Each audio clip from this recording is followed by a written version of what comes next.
समले समस्त को मोर जुआर आज मुई फेर नुआ रेसिपीटे बनईचे रेसिपी ना होचे खसी मांस तरकारी खसी मांस तरकारी एछे देखुन मसला सब रकमर बाहर करछे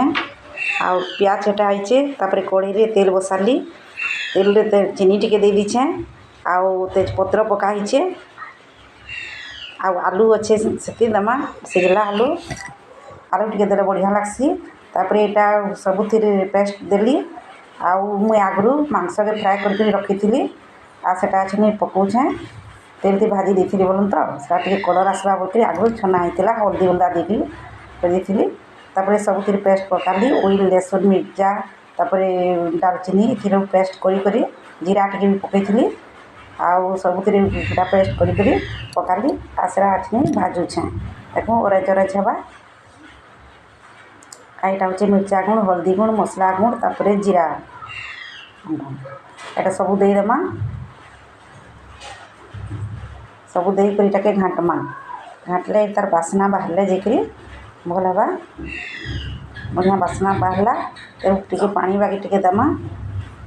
पानी दिहला आउ पानी देके टे भल कर घाटमा टे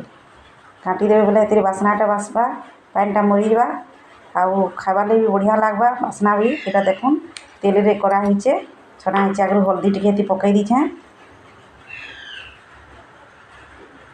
हल्दी टिके पकई दीछे आउ एटा घाटुछे आपण मैंने भी एंदा करबे तेजपतर पकाबे तेजपतर तेल दी पकईदे भल लागसी आपर मांस के देदेवे से भजा होता तेल थी तेल हल्दी संगे भजा होता मांस के से देदेवे आउ 5-10 मिनिट टिके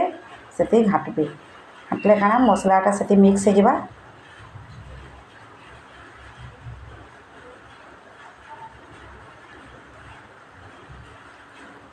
मसलाटा मिक्स हो गला आ मुझे पानी गरम करछे ठंडा पानी नहीं देवे काकि प्रेसर कुकर तीन रांधवा कड़ई साइज रांधुचे बोले गरम पानी टिके जदि फुटुवा देदेवे बोले से मांसटा भल लागसी आलू पकाउछे आलू भी सिझला आलूटा सिझाई पकाइछे कंचा आलू भी दे पारबे मैं आगरू टिके सिझे दी आउ सिझे दी अच्छे देखुन टे फुटी जावा तापर पानी दमा 2 गिना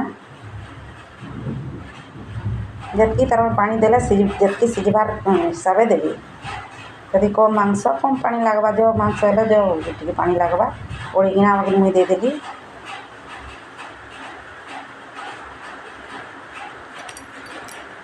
ओडिगिना देदेली तापर हो गला